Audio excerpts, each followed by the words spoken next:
Hola amado, Dios te bendiga, buen día. Qué bueno saludarte en este momento. Deseo grandes bendiciones para tu vida.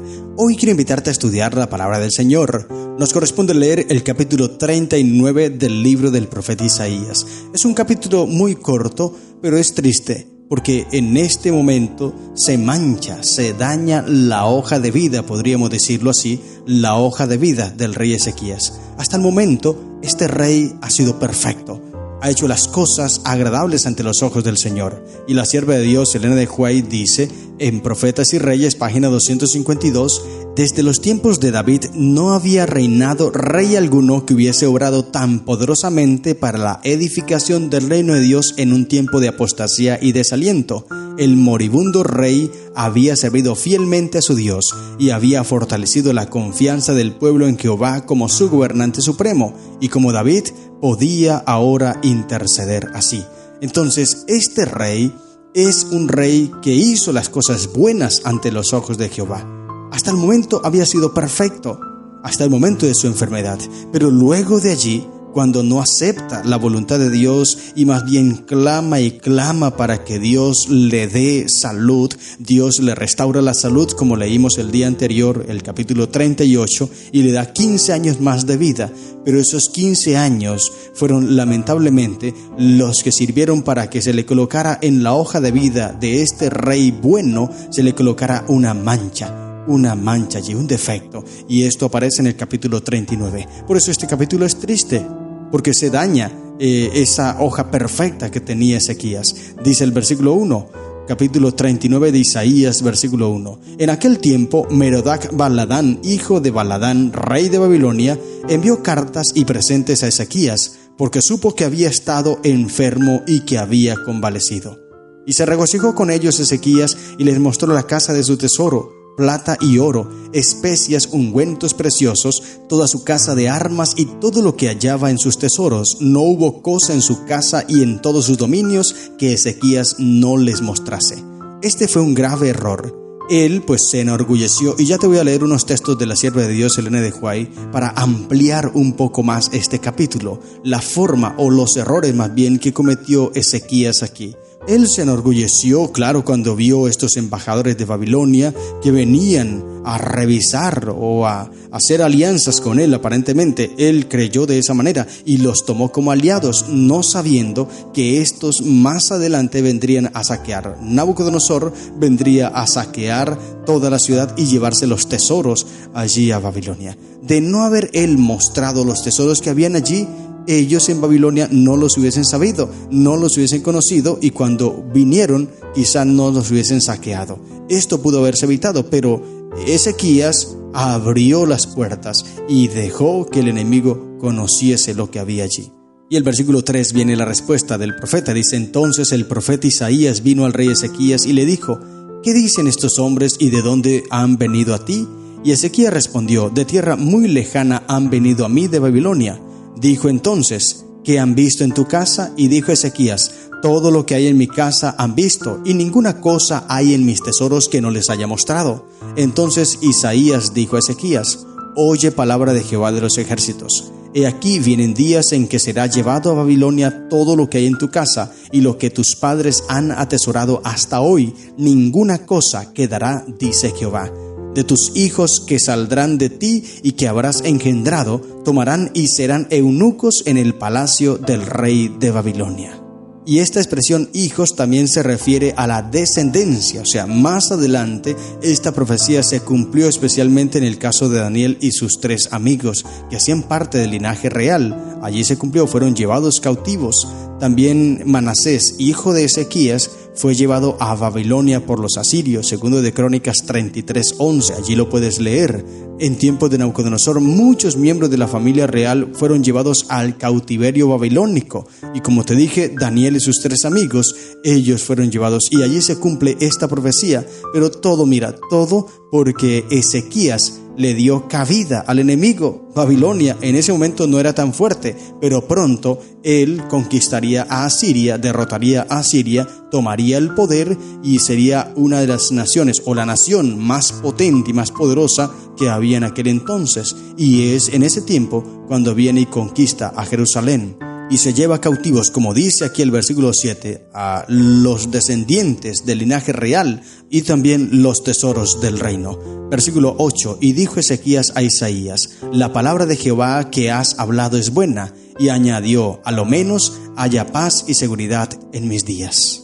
Y Ezequías aquí se está alegrando porque pues estos problemas no iban a llegar en sus días, porque habría paz, habría prosperidad. En el capítulo 20 del libro de Reyes puedes leer esta historia. Allí aparece también segundo del Reyes 20, allí aparece esta misma historia.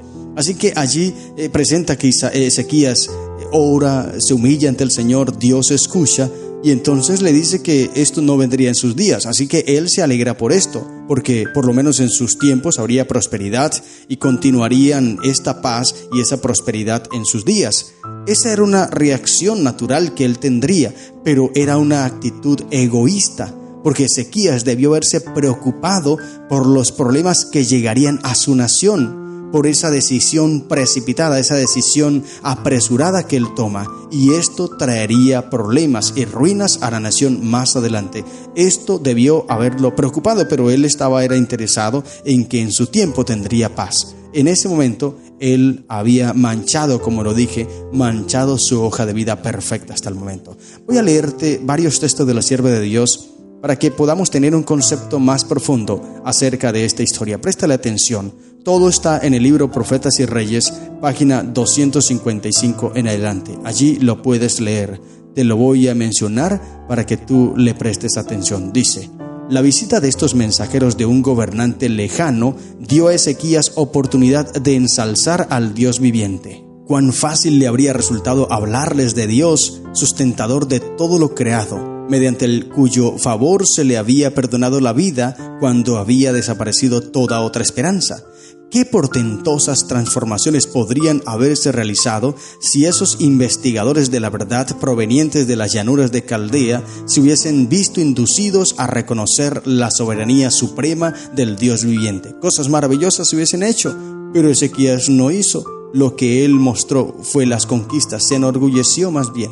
Sigue diciendo la sierva de Dios: pero el orgullo y la vanidad se posesionaron del corazón de Ezequías, y ensalzándose a sí mismo expuso a ojos codiciosos los tesoros con que Dios había enriquecido a su pueblo. El rey enseñóles la casa de su tesoro, plata y oro, y especiarías y ungüentos preciosos, y toda su casa de armas, y todo lo que se pudo hallar en sus tesoros. No hubo cosa en su casa y en todo su señorío que Ezequías no le mostrase. No hizo esto para glorificar a Dios, sino para ensalzar a la vista de los príncipes extranjeros. No se detuvo a considerar que estos hombres eran representantes de una nación poderosa que no temía ni amaba a Dios, y que era imprudente hacerlos sus confidentes con referencia a las riquezas temporales de la nación. La visita de los embajadores a Ezequías estaba destinada a probar su gratitud y devoción. El relato dice: pero en lo de los embajadores de los príncipes de Babilonia que enviaron a él para saber del prodigio que había acaecido en aquella tierra, Dios lo dejó para probarle, para hacer conocer todo lo que estaba en su corazón. Esto lo dice el segundo libro de Crónicas, capítulo 32, versículo 31. Sigue diciendo la sierva de Dios: si Ezequías hubiese aprovechado la oportunidad que se le concedía para atestiguar el poder, la bondad y la compasión del Dios de Israel, el informe de los embajadores habría sido como una luz a través de las tinieblas. Pero él se engrandeció a sí mismo más que a Jehová de los ejércitos. Ezequías no pagó conforme al bien que le había sido hecho. Antes se enalteció su corazón y fue la ira contra él y contra Judá y Jerusalén. ¿Cuán desastrosos iban a ser los resultados? Se le reveló a Isaías que al regresar los embajadores llevaban informes relativos a las riquezas que habían visto, y que el rey de Babilonia y sus consejeros harían planes para enriquecer su propio país con los tesoros de Jerusalén. Ezequías había pecado gravemente, y fue la ira contra él y contra Judá y Jerusalén. y allí manchó su hoja de vida, porque le dio cabida al enemigo. Mira, abrió las puertas de los tesoros de la casa de Dios para que estos ojos, como dice la sierva de Dios, estos ojos ambiciosos vinieron y vieron todo lo que tenía la casa de Dios, y así se fueron, y luego vinieron a saquear todo lo de la casa y el templo y los tesoros de la casa real, todo lo que tenía Jerusalén, porque Ezequías le abrió esta posibilidad. La sierva de Dios sigue diciendo: el relato de cómo Ezequías no fue fiel a su cometido en ocasión de la visita de los embajadores contiene una lección importante para todos. Necesitamos hablar mucho más de los capítulos preciosos de nuestra experiencia, de la misericordia y bondad de Dios, de las profundidades incomparables del amor del Salvador. Cuando la mente y el corazón rebosen de amor hacia Dios, no resultará difícil impartir lo que encierra la vida espiritual. Entonces, grandes pensamientos, nobles aspiraciones, claras percepciones de la verdad, propósitos abnegados y anhelos de piedad y santidad hallarán expresión en palabras que revelen el carácter de lo atesorado en el corazón. Aquellos con quienes nos asociamos día tras día necesitan nuestra ayuda, nuestra dirección.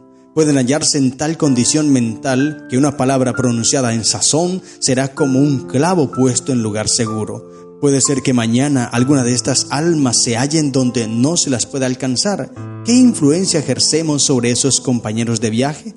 Cada día de la vida está cargado de responsabilidades que debemos llevar.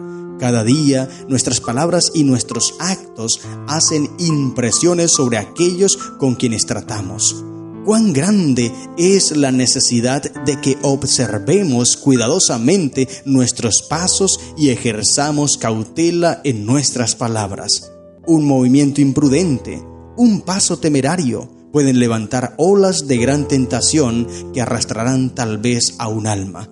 No podemos retirar los pensamientos que hemos implantado en las mentes humanas. Si han sido malos, pueden iniciar toda una cadena de circunstancias, una marea del mal que no podremos detener.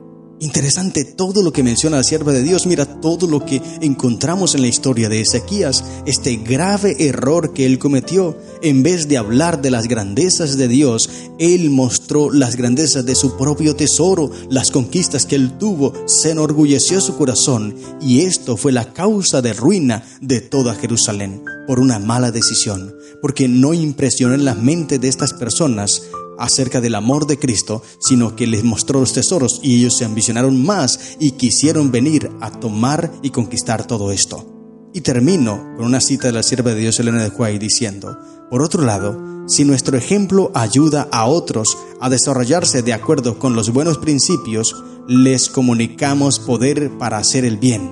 A su vez, ejercerán la misma influencia benéfica sobre otros. Así, centenares y millares recibirán ayuda de nuestra influencia inconsciente.